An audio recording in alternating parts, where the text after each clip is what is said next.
Thank you very much. I must say that I'm very excited to be in the land of my cousins. Since yesterday we arrived here to very warm and rousing welcome. They gave you Mobokoi, did they? Yeah. We've enjoyed very sweet mangoes. I woke up early this morning around 6 to walk around in the villages and found my cousins are up and about, very industrious people, very hardworking. That is the spirit. And I did say in Kirinyaga on Sunday that SHA, that monster created by William Ruto to rip off the Kenyan nation, we have credible information from experts that it will collapse within 6 months. Since then, Aden Duale has been ranting and writing tweets after every 5 minutes the whole night and posting videos crying that all is well. From our first rally in Tower all the way through Kikima to Wote, I did ask a question to the people of Makueni whether SHA is working, and the answer was no. Yet Aden Duale keeps on saying that SHA is working. But we are on the ground, and our work is to listen to the ground. The people of Makueni, like the rest of Kenyans, know that SHA is a failure.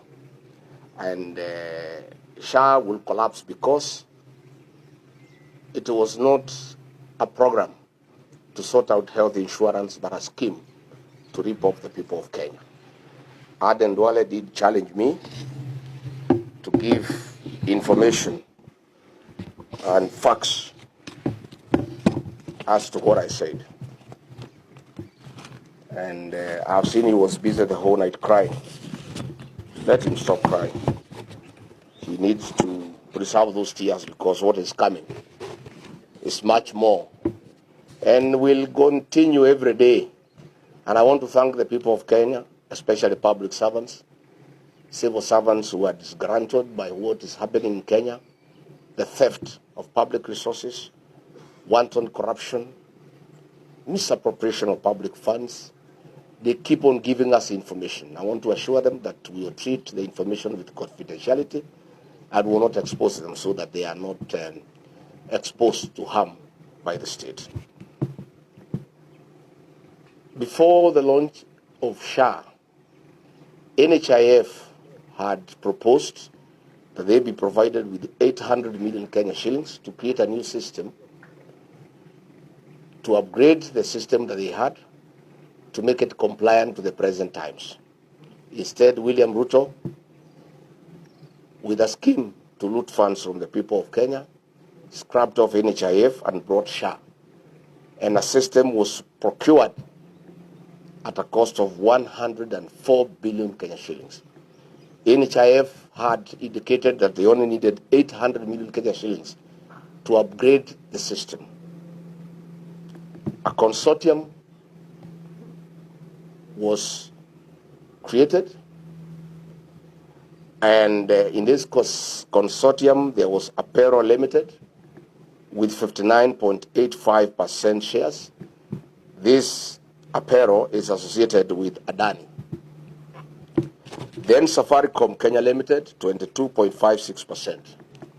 Then Convergence Network Solutions Limited with 17.89%. Aden Duale did ask me to provide details from the registrar of companies showing that his name is not there. He thinks Kenyans are full. His name cannot be there. The director is Abdullahi Abdi Sheikh, who is a proxy of Aden Duale. Duale, you cannot ask us to produce a CR12 showing your name. We know you. Abdullahi Abdi Sheikh is the same with Aden Bare Duale. They are one and the same. This consortium procured the system from Savannah Informatics at a cost of 1 billion Kenya shillings. The rest of the money, 103 billion, was stolen by Ruto and Duale and company. The whole system costed 1 billion shillings, which is more or less what the defunct NHIF had proposed because they had put it at 800 million. IT experts from the defunct NHIF were relocated to Dubai, where they are running this system.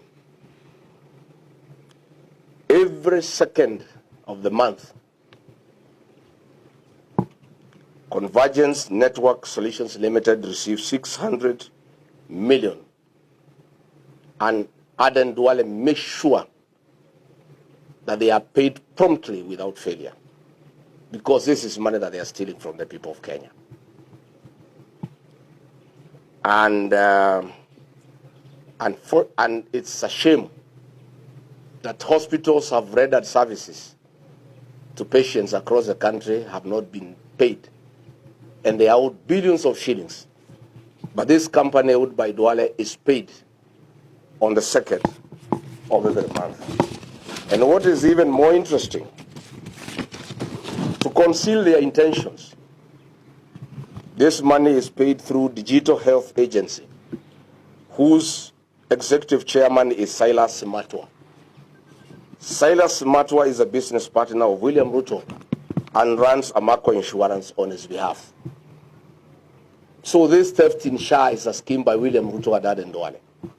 Why is the money paid through Digital Health Agency, whose executive chairman is Silas Matwa? It's to conceal the movement of funds so that it looks like it's government to government. So what we are saying is that SHA was never conceived to be a program to help the people of Kenya. It was a conduit to steal funds from the people of Kenya. Kenyans are being taxed every day, and this money is being stolen by William Ruto, Aden Duale, and company through their proxies, Silas Matwa, and others. Again, I did talk about e-Citizen, and I said when I was in office, William Ruto was very angry that e-Citizen was in private hands, and he demanded that it must be brought under government control by the Ministry of ICT and the National Treasury. And he caused a lot of fury and demanded that that should happen. Little did I know this was a scheme to smoke out the owner so that he can negotiate with them. And when they eventually presented themselves, he demanded that they cede 80% of the company to him through a proxy called Linus Kipngetich. Again, Linus Kipngetich, who is now working in State House, holds 190,000 shares in Amaco on behalf of William Ruto. And it is him who withdrew 6.3 billion shillings in cash from Equity, from the e-Citizen account.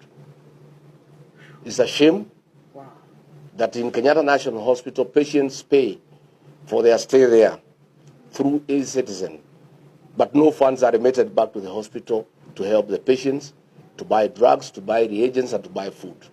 Indeed, patients in Kenyatta National Hospital are not dying because of the disease that brought them to hospital, but they are dying for lack of food. It's a shame.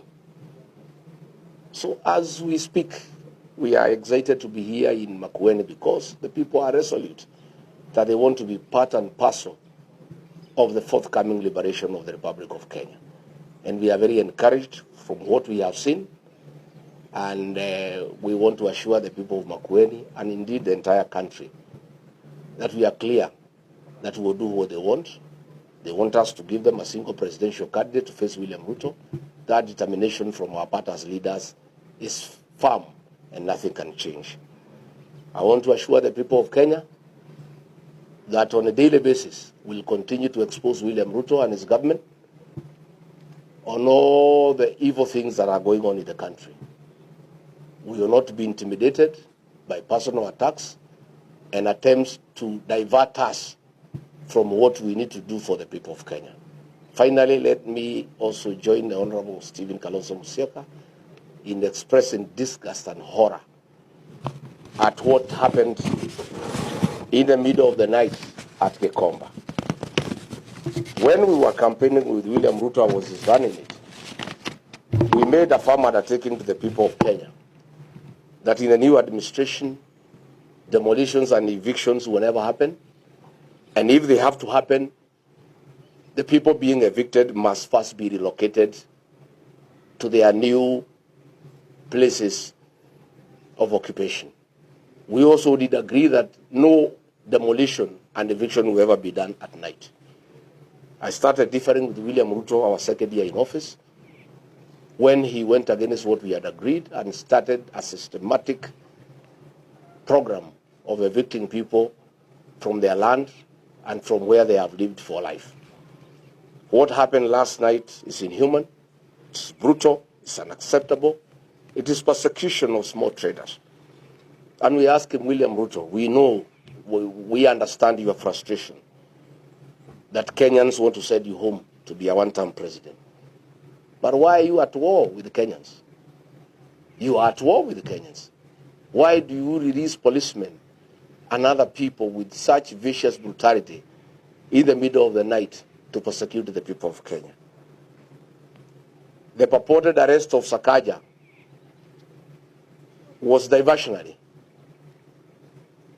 It was a red herring. It was meant to divert attention as cruel and inhuman actions were being planned by William Ruto and the police.